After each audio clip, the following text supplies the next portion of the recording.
Philadelphia is back in March Madness thanks to the University of Pennsylvania, who will probably get smacked in the first round by whoever they play. I don't even know.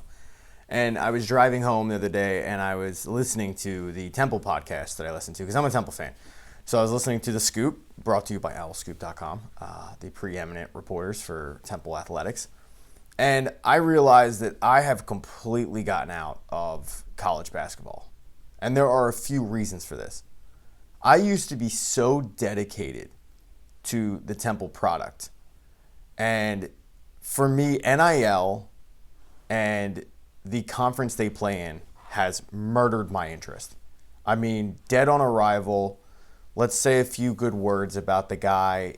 It's crushed it. Because when I was getting into college basketball, and I mean like seriously following college basketball, Temple was in the Atlantic 10. And I'm not saying they should go back to the A10. You know, I know like John Rothstein is like big into like Temple needs to go back to the A10 and all things will be solved. I don't agree with that at all. But the idea of Temple getting an at-large bid wasn't unheard of. And keep in mind, this was the field of 64, not the field of 68. So it was actually harder to get in. But them getting an at-large bid wasn't unheard of because their schedule would allow them to get an at-large bid.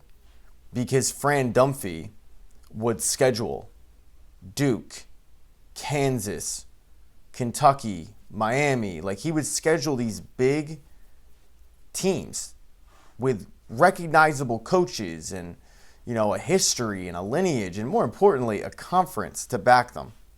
So that when Fran's team ended up beating that top 25 team, whoever they were, and it happened just about every year, it would pad the resume for Temple that if they did not win the A10, they would at least be in line for an at-large bid. And it happened more times than not that they got the at-large bid. You know, sometimes they won the A10, sure, but they would get the at-large bid. So you combine that and take that away because it's no longer the case. This isn't on Adam Fisher, and it's not like I am a big fan of the athletic director, Arthur Johnson. This isn't on him either. This is the state of college basketball. Because teams like Duke, Kansas, Kentucky, Miami, you know, throw Boston College in there for Christ's sake. They don't want to schedule Temples. They don't want to schedule a team like Temple. They don't want to schedule, mid-level conference team because if they lose to that team, not only does it hurt their chances of getting into the tournament, more importantly than that, it makes them look bad to potential recruits. Like, yo, you just lost to who? So that is why the out-of-conference schedule that you primarily see for Temple and teams like Temple are Maryland Eastern Shore, Monmouth, UC Santa Barbara. Like, it is a bunch of teams that you and I will sit there and go, I didn't even know that they were Division I. I'm just finding out this is a thing. LIU Brooklyn? I know, they were in the tournament a couple years ago. But they will schedule these teams that, if Temple wins, does nothing for them. Pads their stats in terms of the win sheet, but in terms of actual making a play to get into the tournament, it does nothing. Doesn't help them at all. Because they no longer can get that defining win on their season. The best case for them is to enter a tournament at the beginning of the year. You know, go down to Florida and play in the Marco Rubio Invitational. And maybe you'll be matched up against a team that down the line it'll look like it's a good win. But the set out-of-conference schedule, it's no longer there. So your only chance if you are a Temple or if you are a team in the American that isn't Memphis, because Memphis is the only team that really is able to schedule these big tournament games or these big marquee games, and even they were horrible this year. But your only chance to get into the tournament is winning your conference's bid. Because the American is not sending anybody else. They're sending one team. And it's going to be like that for a lot of these conferences because, as I said, this isn't just a Temple problem. This is an NCAA problem. It has truly become the have and the have-nots. And there used to be a middle class. There used to be that middle ground, that gray area where you could sit there and you could go, you know what? Yeah, like we are a mid-major. There are no more mid-majors. There are the majors, And then there's everybody else. The mid is it's gone by the wayside. And then the other thing is, simply put, while I'm happy the players are getting paid, NIL has crushed interest for me, and I know a lot of my friends as well.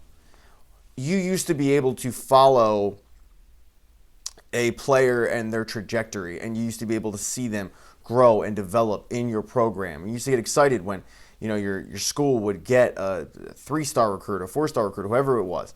And you used to look forward to having them for 3-4 years. Now, you've got guys that your school will bring in, your favorite team brings in. And, they're like a 3-star recruit, but they barely play in year 1. And they're transferring because they're not getting paid enough.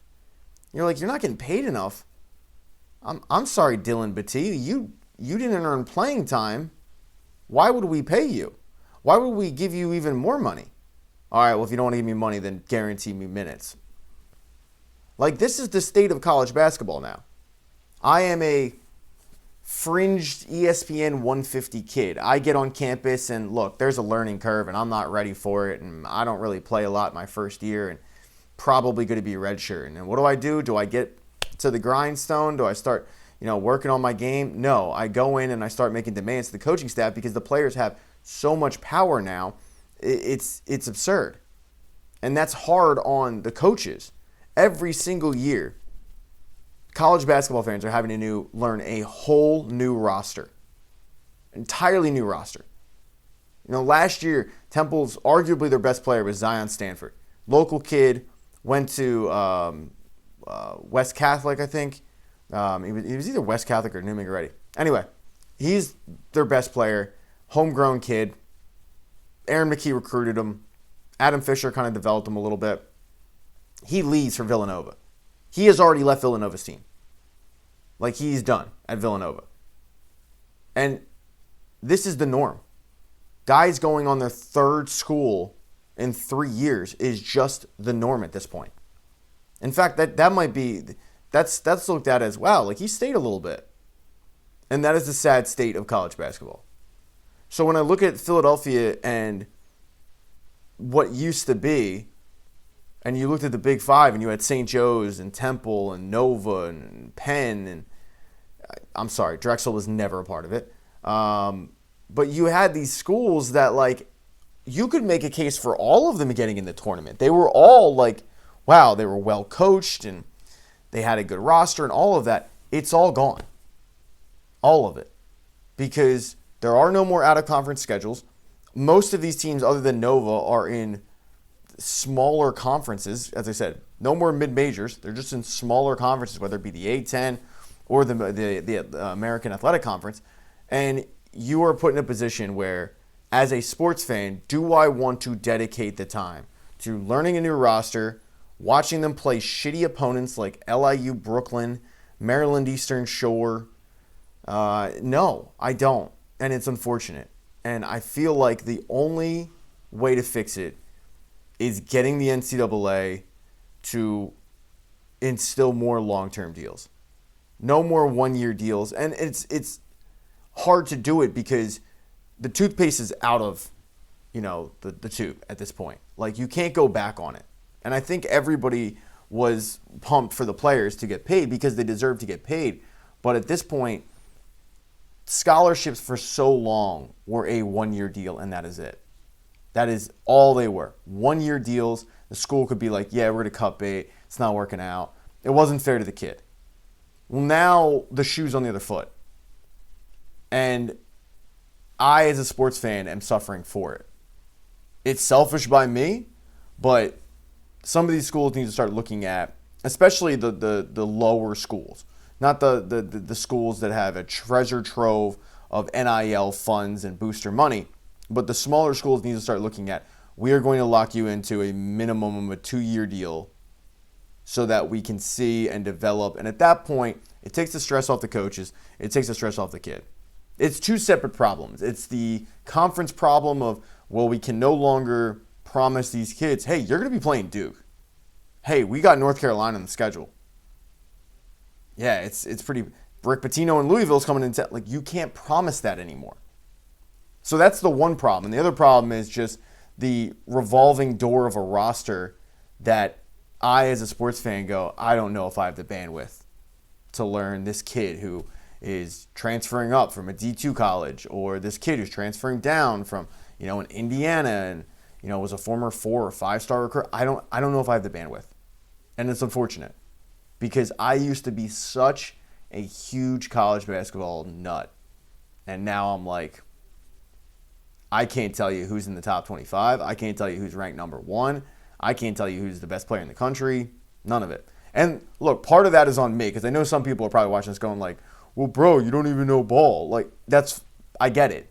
I do. I understand that some people are still in tune with this, religiously in tune. And if you are one of those people, you're probably a fan of a bigger school. You're probably a fan of one of, the Dukes, the North Carolinas, the Blue Bloods, the Kentuckys, the Kansases. Like, you're probably not a fan of a school like Temple.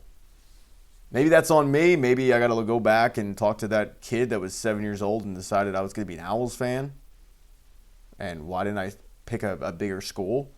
But if you're a fan of a smaller conference team, I would love to hear from you in the comment section. And if you have noticed that your interest has waned the last couple of years because of the revolving door and because of the lack of tangible opponents that your team is playing when it's out of conference, the conference is bad. Like Tulane is not moving the needle. And Tulane's not a bad team. But again, like Tulane isn't known for basketball. And if I say, hey guys, anybody want to go to the Temple game? They're playing Tulane this weekend. Nobody's really just banging down the door for it. I mean, Houston was ranked number 1 at one point. They're in the conference, but it wasn't looked at, I think, from the outsider's perspective. When you talked around to sports fans in the city, I didn't even think they realized that Houston was the number 1 team in the country and they were coming to town because Houston is not known as a basketball school. They're not a blue blood. So I would love to hear from the people out there that you were cheering for a team that wasn't one of these blue blood schools and you've noticed that your interest waned, or if you're somebody that you're like, dude, you were way off base. Just admit it. You don't know ball. Just admit it. You don't like basketball. It's fine. As far as comments go, I'm probably only going to respond to channel members. So become a channel member, support the channel. That'd be cool. Or you could just subscribe or hit thumbs up, thumbs down. You guys know what to do there. I'm going to go make breakfast. Goodbye.